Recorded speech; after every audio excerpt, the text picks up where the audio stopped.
What is up, everybody? Rage here. Gonna have a slightly boring, maybe a little interesting video for you guys here.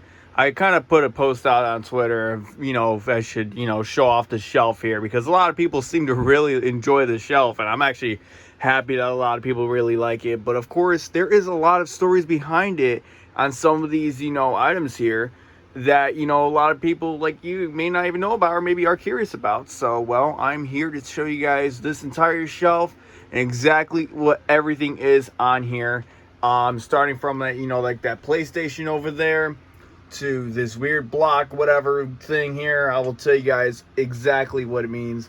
Of course, a lot of it is just, like collectibles or just little figures to add, character to, the entire shelf, of course, because for one, I'm not a big Funko Pop fan, but I do have a Funko Pop Sonic right there, along with a couple ones right there. One being signed from Jason Griffith, which I will get to in just a minute. So anyway, without any further ado, let's get right into it. So anyway, I'm going to start off here on the left side here. I'm going to move my way towards over here, of course. This is a very small shelf. I did have larger ones back at the old place I was at. And of course, I just started kind of like building onto it because I've always had like these boxes lying around, and I just always had like, weird stuff like, like broken iPhones and whatever. And I just wanted to have it on display. Just, I mean, even though I'm the only one here, and even there's times where it's like I'm barely ever in my room, which, explains kind of the mess that's going on, which that's another video. But I definitely will probably do a part 2, of like a little bit of a room tour and, how I manage this place. But I'm barely ever in here. I should start getting back in here and, start getting up on my consoles here, try to get those fixed up before winter. But anyway, that's not really what this video is going to be about. This is just going to be about me explaining this entire shelf here. So anyway, let's start off with this side here. Let's get into what all of this here is. So the one thing that started it all, of course, is this here. Now, this is not, and some of these are not the original ones, but it is technically a kind of a replica in a way, I guess you can call it.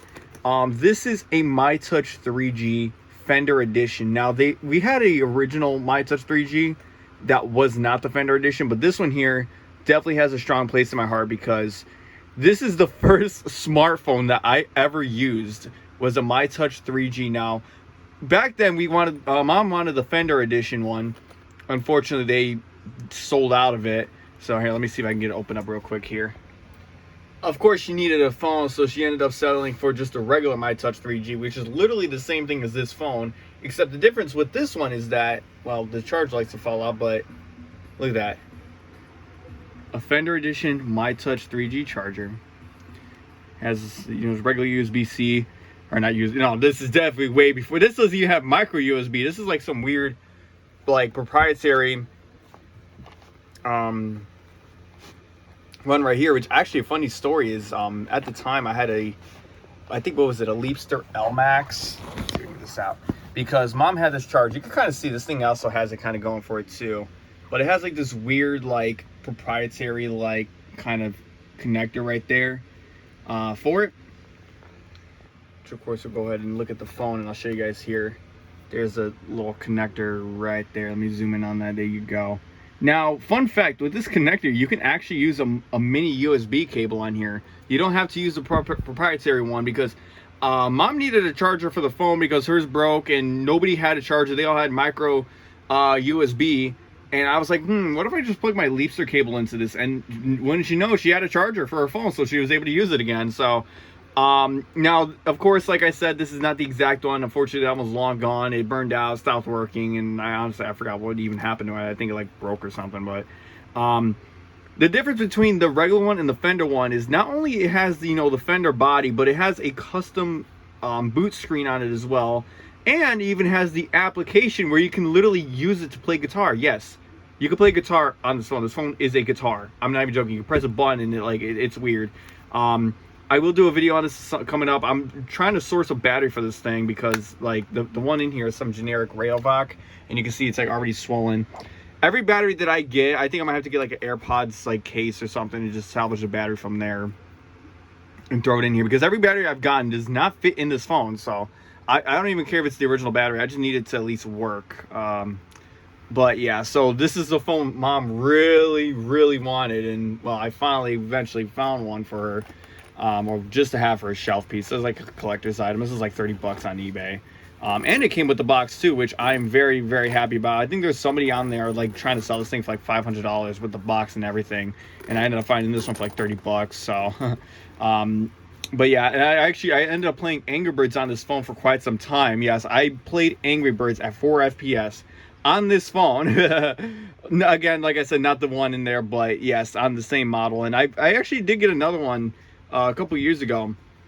And I put Angry Birds on it, and it was god-awful horrible. I'm like, how did I put up with this? We ended up getting the MyTouch 4G right after, and it was a freaking game changer. It was like basically going from like the NES to the Wii. It is such a freaking upgrade. It's crazy.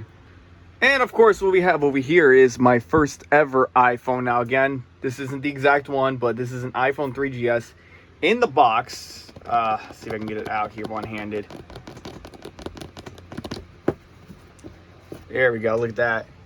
I have to charge it, of course, but yes, I did load this up with all the games that I used to have back then. Even the same wallpaper. It has like the little like weird SpongeBob whatever on it. But they like the SpongeBob in Minecraft, you take a selfie with the zombie. But yeah, but yeah, it wasn't this exact one, of course, but I did try my best to replicate it because, you know, it was part of my history. This is the first ever iPhone that I actually ever owned as a kid. Unfortunately, that one broke, but gonna put that there. Got some lottery tickets here, of course. I just sometimes put random stuff on top of the shelves, of course. So anyway, moving over, we have the first gen iPhones here. This one I actually ended up buying off of eBay for I think like what, 30 bucks. The other one I actually got for free, and they work. This one I think, I don't remember which one it was. I don't know if it was that one or this one that I'm holding, but I think I like closed the door like quickly. I think I was playing with the kid or whatever, and no, I came in, it was raining outside, and I ended up running into my room, and one of these fell and just went right on, face flat right on the floor. I picked it up, it was perfectly fine. But yeah, you can see the screen up there is definitely, the other one's like that too, but I'm not too worried about it. These things are pretty much like collector's items now at this point, which is pretty insane.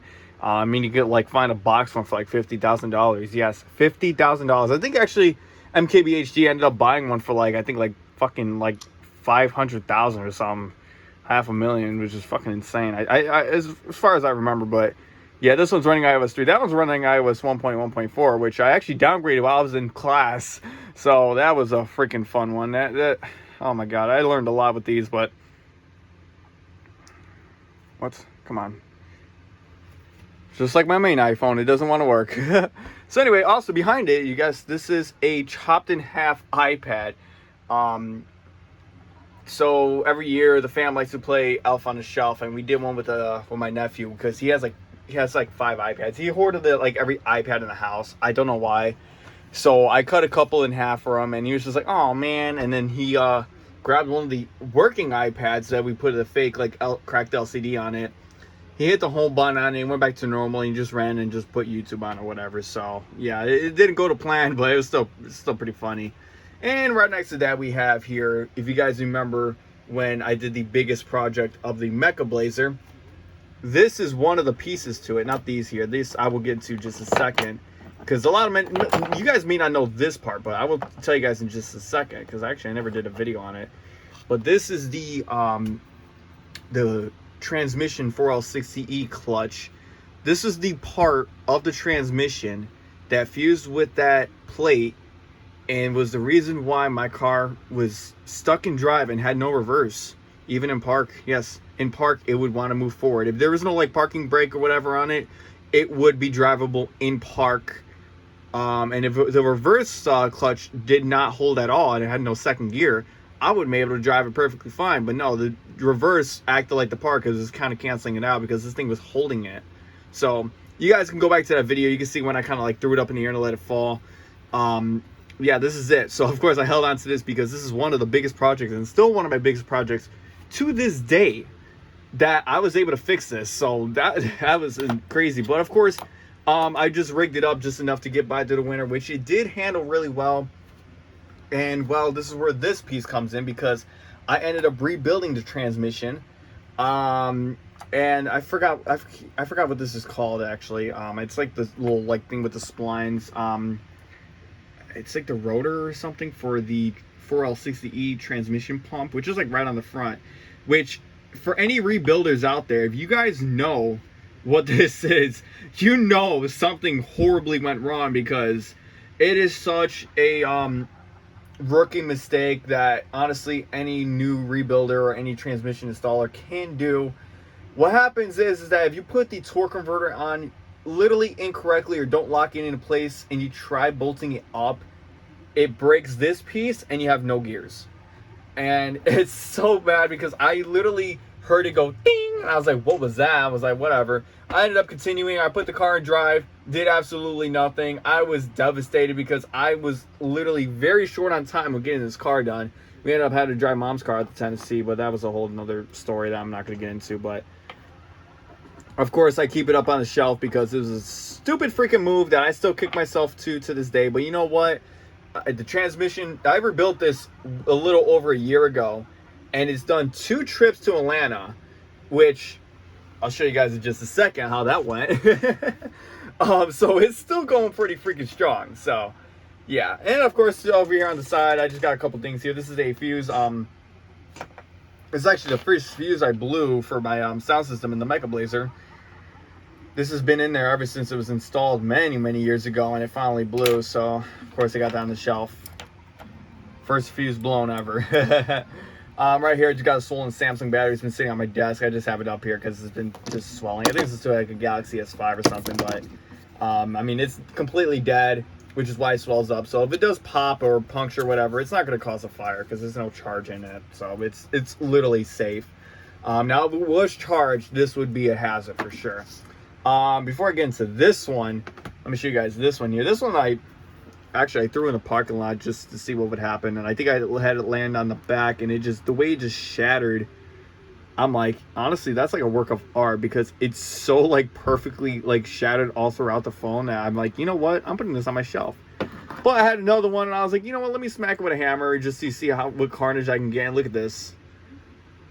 There's a label on the back here I tried to like burn off, but yeah, it's like if it was on the other side and the motherboard wasn't on this side, I guarantee that this phone will be perfectly fine, because there's no way it got one smack with a hammer right here, smashed the whole frame, and all it did was just put one crack across the screen. Like, that is a work of art as well too. And I think this is an aftermarket screen too, so that kind of blew me away after I saw that. So I'm like, okay, I guess now I got 2. These are both in the same day. I just wanted to like break a phone, just relieve stress. I kind of do this with like some old iPhones that are like iCloud or just beyond repair. I'll just like demolish them just for the fun of it.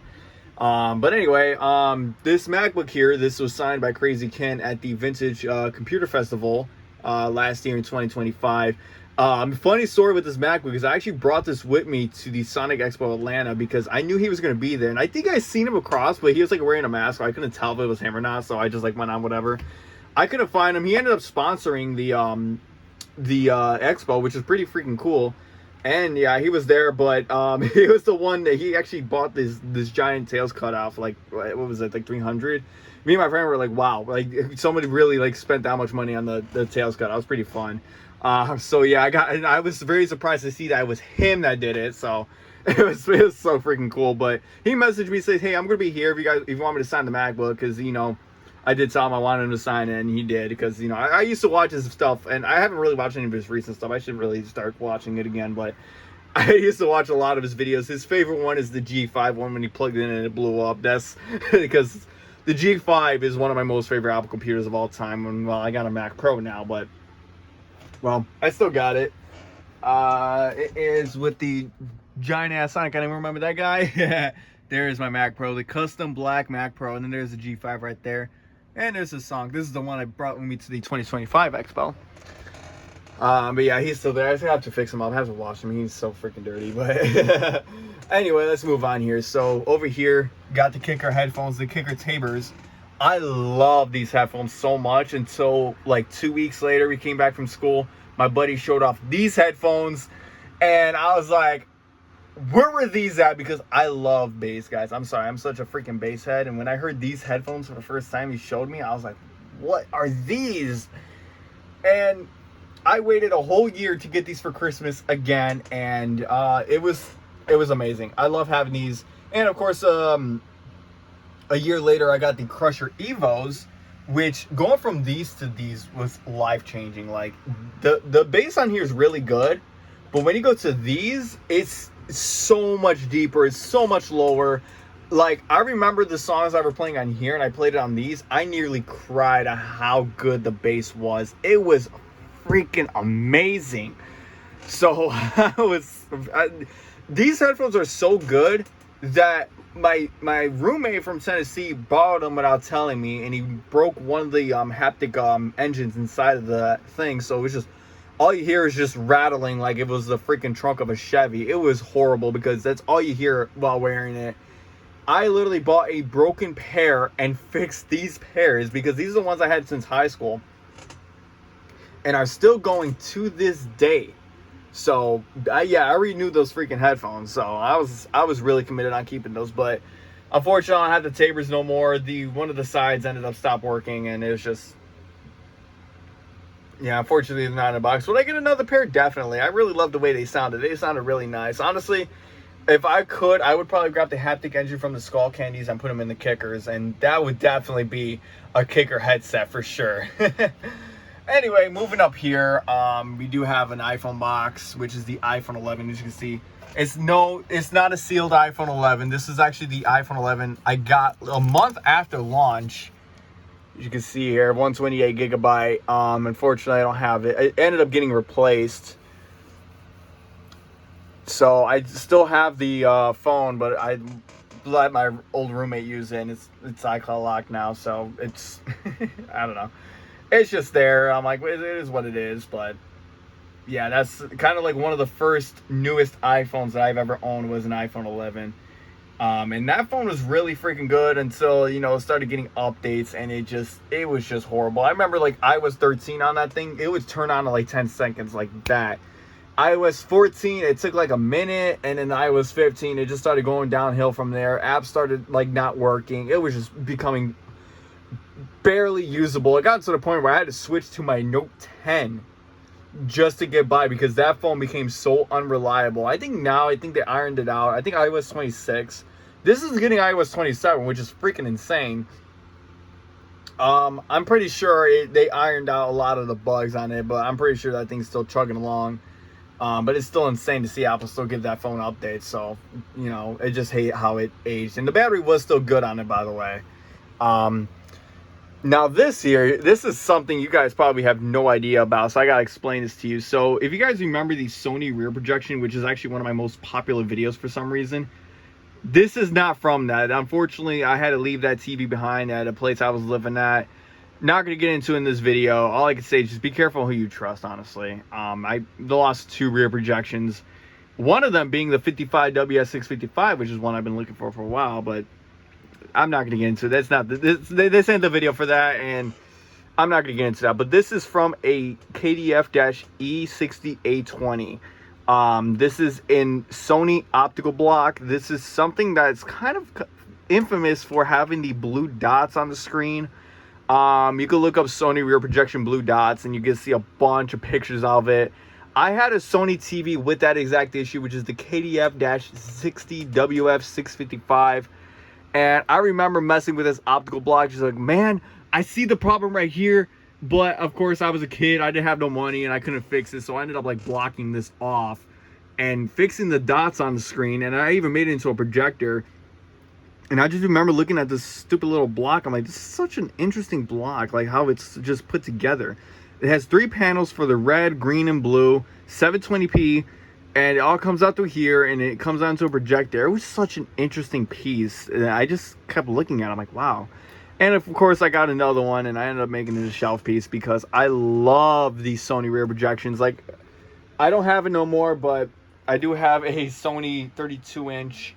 Yes, I'm standing on a chair, as you can see. This is not a rear projection. This is a CRT. I really didn't want a CRT.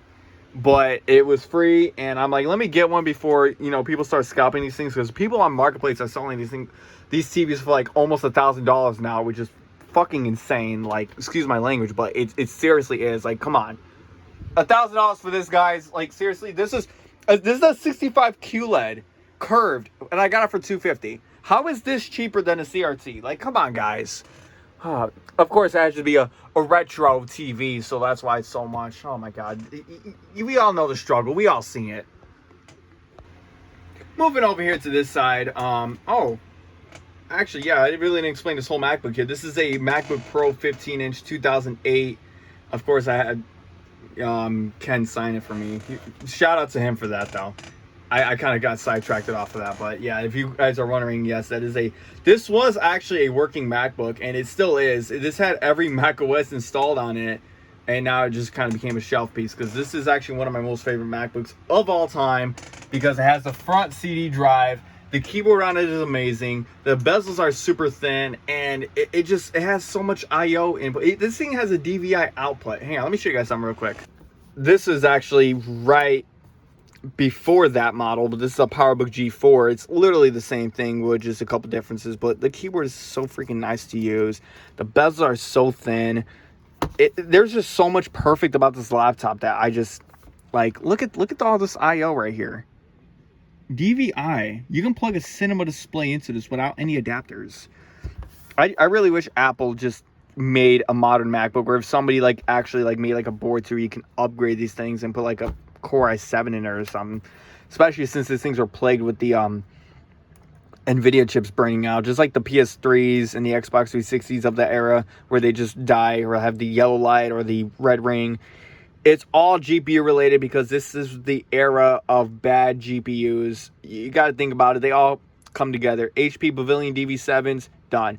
MacBook Pros, done. PS3s, done. Xbox 360s, done. It was all a freaking nightmare around like that era between like the mid to late 2000s. It's just such a nightmare. All right, so I can finally get to this here. This is a Phone Rebel case for the iPhone 11.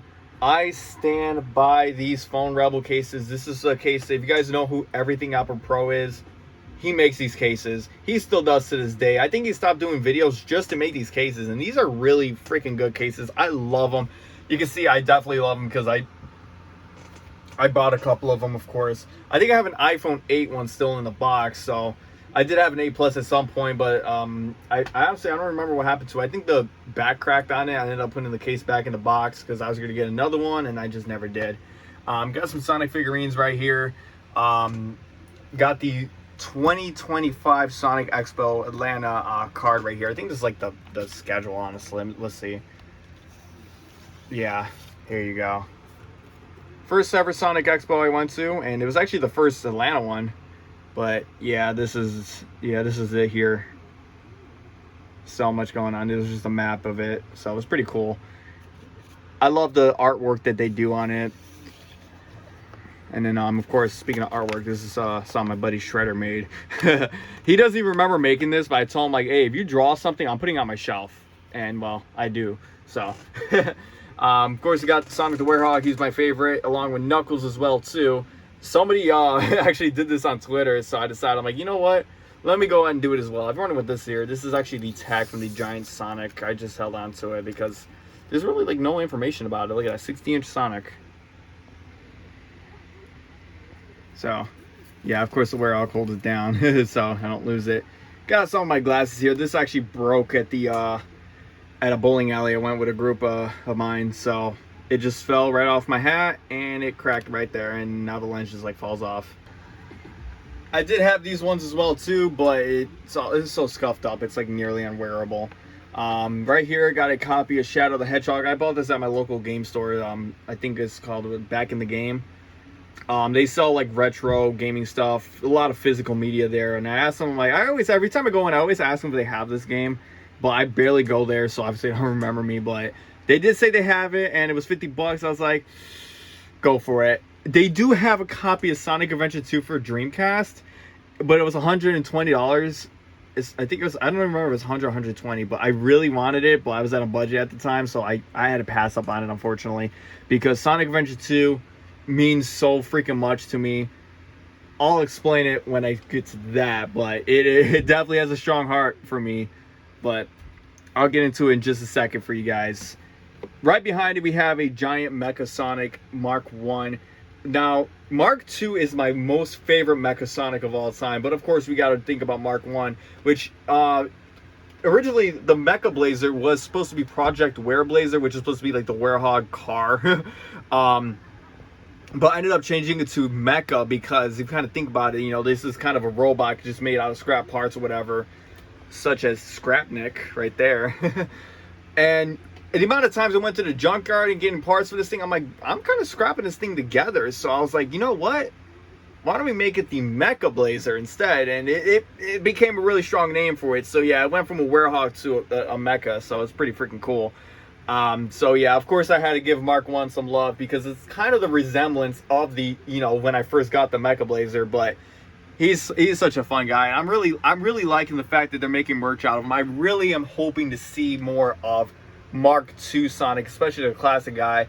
But of course I want to see more Scrapnik out there. He's such, look at him, he's so beautiful. He's so destroyed, so scrapped up, and he's still fighting. I love that so much. He's such a strong robot.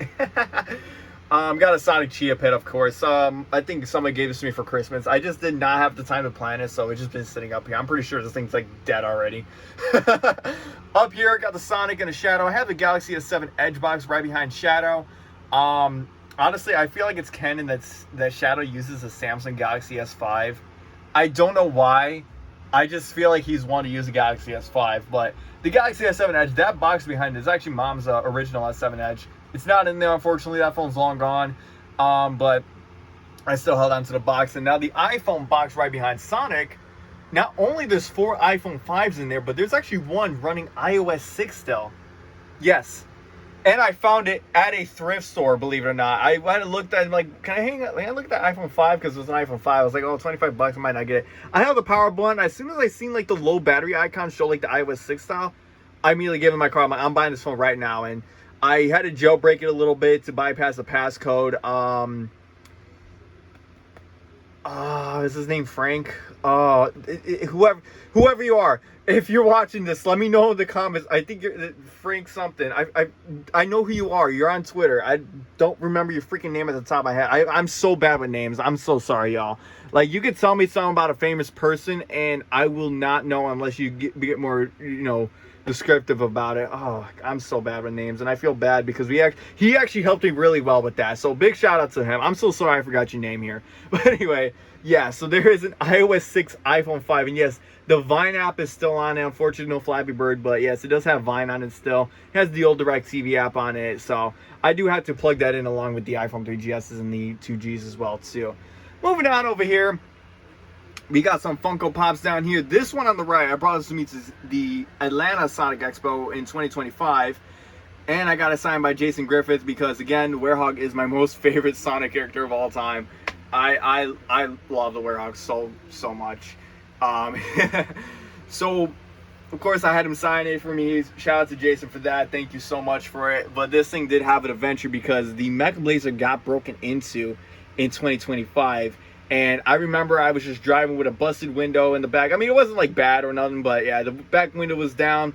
This kept going all over the place. I kept trying to hang on to it, but it kept falling. It got crushed. It was all over the place. And all it did was just get this little scratch and a little dent on the side right there. But he is still going strong. And yeah, so I'm just glad I got it home because, yeah, that was a rough ride back. It was such a freaking trip. This year went so much better, as you can see. I even got, look at this. This is this year's Sonic Expo. This is the key for the room. That is the key for the room. Honestly, I wonder if it'll still work. I wonder if they refresh it or not. I'm actually curious to know about that. I mean, I do remember the room. Maybe we should go back next year and see. But anyway, right here, I just got a couple of toy to sell it because my nephew had one. As you can see, this is how it turned out. I think it was like a month after I gave it to him. This is one I painted. I want a blue one here because I just want to build like a giant ass sound system in it because this dude Living Loud with Andy has a Mitsubishi Eclipse where he has a giant Solo X18 in the back, and I kind of want to do a similar build with a Celica. I don't know, these cars are just really fun to see. I remember one of my neighbors had one here. I had a friend that actually had one as well too. They're just fun little cars, and I wouldn't mind getting one as a project one. It was kind of the reason why I jumped on that Scion TC. If anyone remembers that, I kind of take down videos because it unfortunately is no longer with me. I ended up having to get rid of it because all I can say is just be careful who you trust because I was working with the dude that sold me the car and he never got me the title. it was a whole freaking thing, and I ended up just having to get rid of it because it just kept getting tickets. I had nowhere to put it, and I had to do work on the Mecha Blazers, so I just had to get rid of it. Over here we have a FJ Cruiser. Now, funny story about this FJ Cruiser, not this one here, but if you go back to one of my old videos, here, let me see if I can show you guys real quick. Here we go. Here's one of my videos.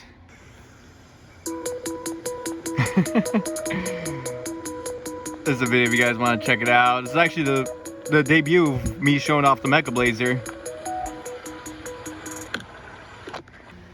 So it's kind of a reference to Lil Peep right here, because if you actually, that video that I just showed you guys, I did parody this video here. Right here. Yeah, this is this is kind of where I got that from here. This is the Lil Peep White Tee music video. They just pull up into the FJ Cruiser. Me and my buddies, we kind of joke around with this video a lot. When we say I pull up, we end up playing the song once we get to one of our houses because we kind of pull up the same way. So it's pretty funny. So yeah, this is why the yellow FJ Cruiser is right here on my shelf. And also on top of that, this is also one of my favorite Toyota cars of all time. I think my most favorite has to be the Toyota Hilux, which I would love to have. I think it's like one of the only pickup trucks I would ever own. That and maybe a S10 Chevy and a Chevy Avalanche. And maybe a Honda Ridgeline as well too. But yeah, I'm not a big pickup truck guy. I'd rather have an SUV, honestly. But an FJ Cruiser is definitely a car I would definitely love to own one day. We got the Speed Cafe cup right here, and yes, I did rinse it out. Got a glow-in-the-dark Sonic, which I actually used for a video. I literally bought that just to do a video where the guy grabs it and he just throws it at the TV and breaks it. I recreated that video with that one, so I'll show you guys real quick here. Trying so hard not to edit, but here you go.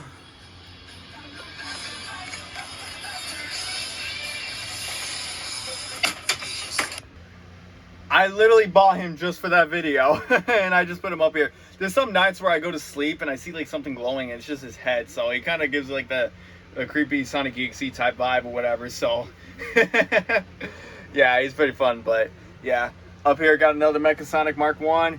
Got the original Genesis game. I ended up buying at that game store. I got the Shadow the Hedgehog game from as well too. Of course, I needed to put him on my shelf. I don't care if it's a replica or not, if it's the real one or not. I just need a Genesis Sonic game, of course, to put up here. Got my old Sonic wallet.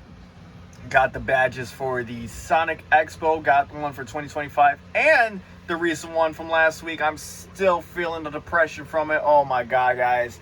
But you know what? I got this. My prized possession signed by Scott Dreyer and Ryan Drummond and New Metal Hedgehog.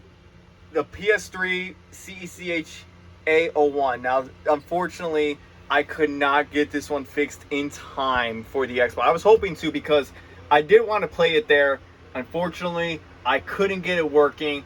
And of course, because these quotes here now, it's probably never going to work, because talk about low budget flights, no food or movies, I'm out of here. And it says no time for games by Knuckles right there. Like, they kind of signed this thing, like they signed this fucking poor PlayStation's life away, because now if I were to fix it, those quotes would mean nothing for it. So this thing is forever broken. Yes, this is the one that has the yellow light of death, or the failing GPU, I should say. It just has the green light, whatever. Unfortunately, I tried the old hair dryer method, but I kind of went a little bit extreme with it and just, you know, blasted it with a hot air station for about like 5-10 minutes. And unfortunately, I used to be able just to hold the top on it down and it would stay working, but then it eventually just didn't work after I did that little hack there. And of course, got New Metal Hedgehog, which I kept running into him at the Sonic Expo last year, and he's a really fun dude. You guys, I would say go check out his content. He makes some pretty funny stuff. But yeah, this thing is my prized possession now. Like, I feel so bad leaving it here in this corner. I really want to put it right in the middle, but I would have to rearrange this entire shelf to do it, so it just sits there for now. I think when I move, I'm definitely going to build something to put this on, and I do have to get a couple more signatures for it, so that's why there's so much blank space. But I definitely do want to show all of them when I can. So, but what I want to do with this actual PlayStation is I might have to harvest the board out of it if I do come across another one. And I do want to try and get this one working, but I'm probably going to keep this complete shell completely like blank. But I definitely do need to keep the signatures intact on it, of course. I really don't want to fix it for them because of those signatures, but that's a CACH-A01. That is a collector's PS3, and the reason why this means so much to me is because the PS3 is my most favorite console of all time, such as, like the Wii U and the Wii as well. I did have the Wii and the Wii U, which actually is this box I forgot to explain back here. This is a Christmas present that I got in 2013. I love it so much. I literally cried when I opened it up and seen it was a Wii U. I was so freaking happy. I was such a happy kid back then when I got this thing. I started so much on this console. It's fucking awesome. But, of course, the PS3, I gotta give it some love because these things are so easy to mod. They just work. I love the PS3 so much. I have a PS4 Pro, and look where it's at. Just has clothes sitting on top of it. Like, I literally do not care for any other console. The latest one I care about is the PS3, and that's it. 7th gen, all the fucking way. I love the PS3, and I can't stress out much. I love it any more than that. But yes. And I started playing Sonic games on the PS3. We were looking up free games, and it had Sonic Adventure 2 Trial. We played that over and over and over and over and over and over again. Like, yeah, I got Escape from the City at the back of my head.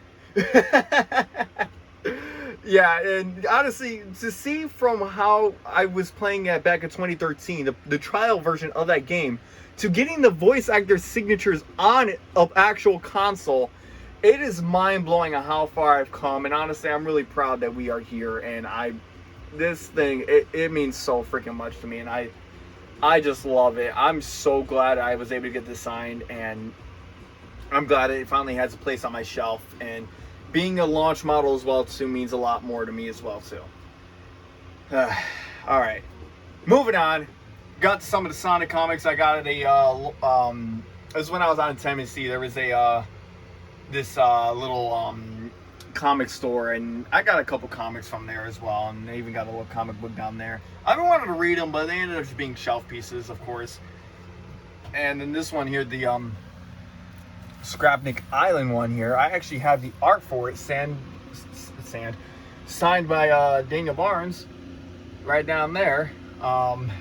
Just sitting here behind the posters or the records, which I'll get to in just a second. But yeah, I do got to get a frame for that, and a frame for this one too. Actually, was this one signed? I don't even remember. No, it wasn't. Okay, but yeah, I love the artwork of Mecha Sonic so much. He's such a fun robot. But yeah, and I also got Silver right there too. I actually did get a what was his name? I got a Silver poster signed from Quentin Flynn for my buddy Shredder because I was out there. I had to get him something, so I got him a signed poster of Silver. I framed it up, gave it to him, and the frames are $3, so I got that framed too.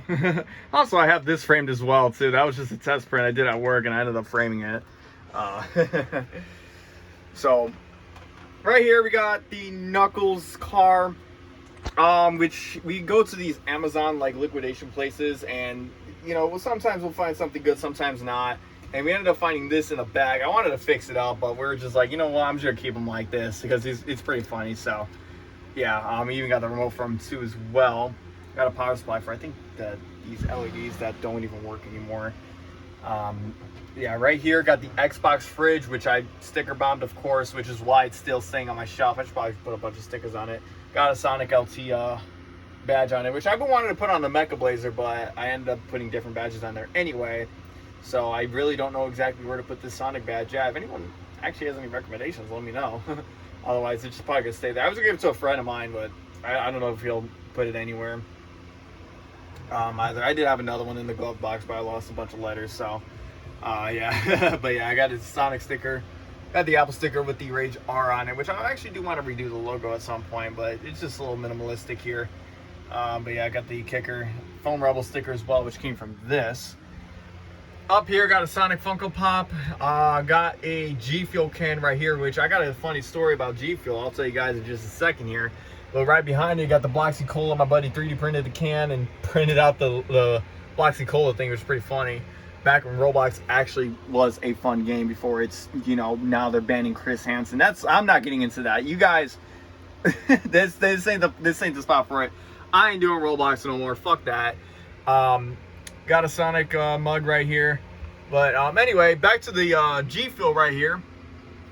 I got a funny story about it. Now this ain't the can, but this is a can that I did buy because I was trying so hard to like this. I don't know if it's I think it has to be the flavor, the peach in it. I think it's just like something with it or whatever that just like, when I tried it for the first time, I was actually out visiting a friend of mine, and I think I was kind of getting sick prior from it, but this really accelerated it because it started kind of making me feel dizzy after a little bit. I was just had nothing but the taste of peach rings like that whole day, and it was just like I don't know what you call it. It was just like accelerating it, and it basically made me sick. Like, I don't know what happened. I don't know if it was the caffeine rush or what it was, but the peach rings I cannot do. They have the Knuckles one out now, and I'm kind of scared to try that. I think it's just energy drinks. It's just not for me or whatever. I guess maybe the flavor's too strong in it. I don't know, but yeah, it was kind of not the best week, and I still kind of feel bad about it to this day, but it is what it is. I mean, you know. But anyway, of course, got a running with this Werehog. If you guys know Cabal Mystic, this is one of the models me and my buddy were messing with, and we tried working with Blender. We couldn't figure it out, so we just ended up 3D printing a T-posing Werehog. So I ended up painting him as well too. So he's just there all buff, just, you know, there. And these are the shoes that my buddy drew on here, which is the one that did that. These are just some generic Walmart shoes. I ended up buying these for grade A 2024. Yeah, I got Knuckles, got Mephiles, Werehog, Silver, Sonic. I think Shadow's on the other side, but it's just the way he draws them is just amazing. Yeah, I got Shadow right there. Yeah, he's not the best drawer, but he's pretty fun at it. Now, of course, has a little Werehog tumbler, water bottle, whatever. Got him chilling up here. Got a Mountain Dew one behind the Minecraft torch right here, which actually this is a reference to that one Puya grade A concert. But the one we went to, the 2024 one we went to, I think it was the same year. But yeah, it was funny. He was just messing with the crowd. He's like, what is this, Minecraft? And he just had the torch. So I just have a Minecraft torch sitting up there. We were going to bring that to grade A 2024, but I did not want to risk bringing it in. And he made a Minecraft torch reference. I was going to hold it up, even though we were all the way in the back and he wasn't going to see it. But yeah. But anyway, now enough with all the Sonic stuff and the tech stuff. Let me show you guys my other side. This is my music side. Yes, I love the Sonic music so much, but I'm telling you guys, there's been times where things have gotten dark, and these are the ones that were there. Oh my god, these were the ones that were there for me when no one else was. It was just me in the car playing music, and these songs I can kind of relate to. Now, I've never done drugs. I've never drank in my life before. It was a promise that I made to my dad on his grave that, you know, I would not smoke or drink throughout high school, and I decided to take it for life because I have no reason to. I've seen what it's done to people, and I'm like, you know what? I don't need to do it. Why should I do it? So that's a promise I'm taking to life. So yes, I'm forever sober. So I can't 100% relate to these albums, but I'm telling you guys, when I was in some dark spaces, these definitely have kept me up for sure.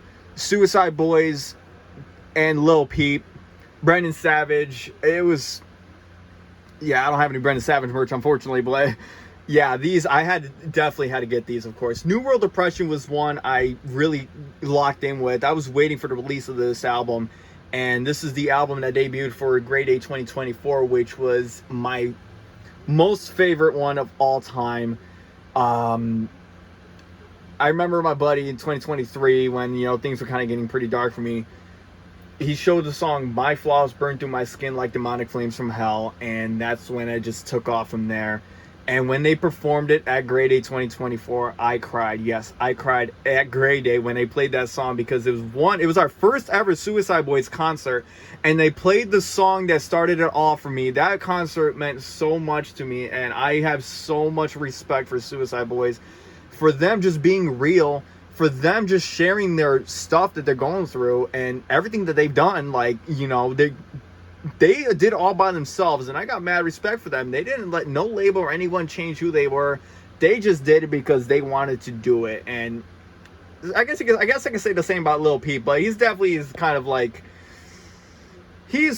gone down the wrong paths at certain points. So I mean, that's kind of what you do in life. But rest in peace, Lil Peep. Like, I really wish you were here. They have this celebration going on. I may have to unfortunately miss it, but I'm gonna try my best to get to it. Because it's kind of gonna go with the Dallas Sonic Expo, which I'm trying to go to, but that's something different. But Lil Peep as well too was definitely there for me in the dark before Suicide Boys was. I think I started locking into Suicide Boys when the 5th Razor album, I No Longer Feel the Razor Guarding My Heel 5, came out, and Not Even Ghosts Are This Empty. That song means a lot to me. For New World Depression, I can't really think of any at the top of my head. There's like a lot of songs. Oh my god! I think Misery Awakening Hours is definitely one me and my buddy play a lot, and I know that one word for word. Thy Kingdom Come, Monochromatic all the way. That song, I love Ruby's part of that song. It is so magnificent. Rusted Hope Can Be Cleaned and Made into Gold is something I see every day, because like I said, guys, I was playing the Sonic Adventure 2 trial on the PS3. Now look where it's at. Like, it is crazy. Like, when something is just like so dark and you don't know what to do, it just flips a switch like that. That's what happens when you just never give up. This is what it looks like when you never give up, guys. This is what it looks like. Don't ever give up. Ever. There's no excuse to give up. But yeah, Suicide Boys, definitely Scrim's solo albums for sure. I really wish he performed some, because I love Scrim's solo work as well too. It is so amazing. The one right now, Cortisol, that song, it means the fucking world to me. It is so beautiful. I love the new album, Runaway. The first one I think I really connected was A Nice Place to Visit, and then Father Hold Me, and then now Cortisol, and I guess you could say Track Star as well, which is the one he used to, he sampled Kanye's Runaway from. It's such an amazing album. I mean, there may be some parts, like, you know, some people may not like, you know, like the rap parts or whatever, but Nightmare on the North Side 4, I'm blowing my speakers to, and I do my best to try to. Unfortunately, my amps are not strong enough to, but that's okay.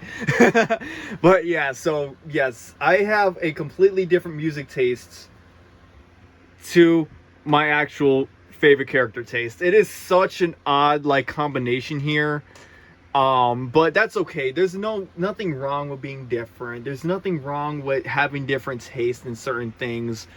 Just like what you like and just embrace it. Like, don't let nobody change it, because guys, I'm telling you guys, I hid me being a Sonic fan for a very, very, very long time, and now look where it's at.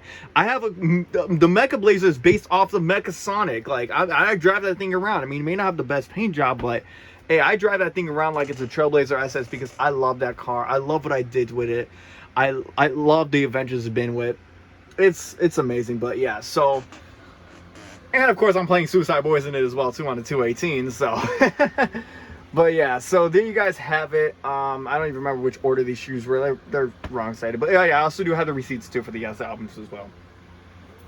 And of course, I had to get the Lil Peep CD right here, because I don't really have a lot of Lil Peep merch, but I definitely do want a CD.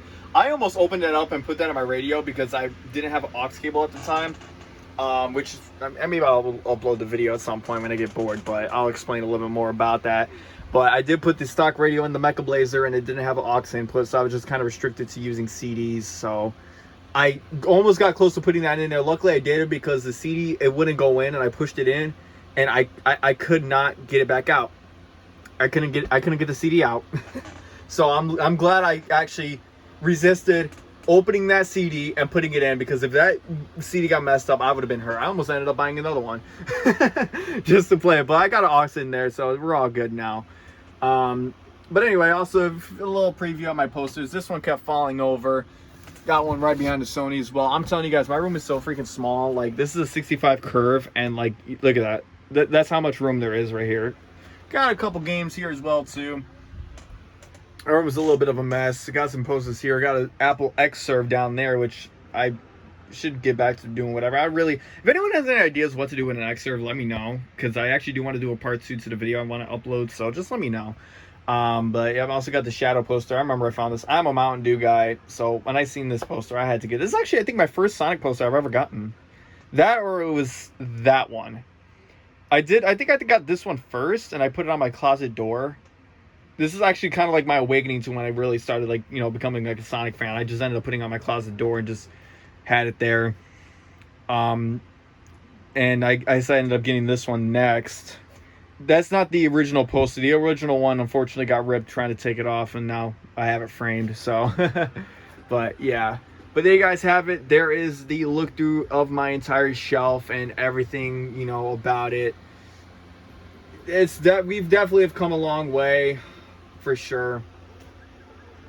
And I'm really glad I held on to everything. I know I'm kind of the tech nerd hanging on to all the tech boxes, but you know, it's a lot of meaning behind it. You know, some of my favorite electronics, of course. You know, I have an iPad 5th gen box right here, which we still have that iPad to this day, along with an Apple Pencil box. Sometimes I'll get like an accessory. I'll just throw the box up here just for the heck of it. Like why am I displaying a 20-watt Apple charger? You know, like it's whatever. You know, just do you. There's no problem in that. All right, I accidentally forgot. My camera just decided to stop recording. I accidentally hit the stop button. But anyway, there you guys have it. There is the entire shelf right there. If you guys have any questions about whatever, I mean, let me know in the comments here, and I will definitely answer it to my best ability as I can. Or at least hopefully when I'm convenient to. But anyway, there you guys have it. Hope you guys enjoyed this little video. Hope you guys enjoyed me explaining the shelf here. I'll try my best to upload more videos when I can. But anyway, hope you guys enjoyed the video. See you guys later. I'm out.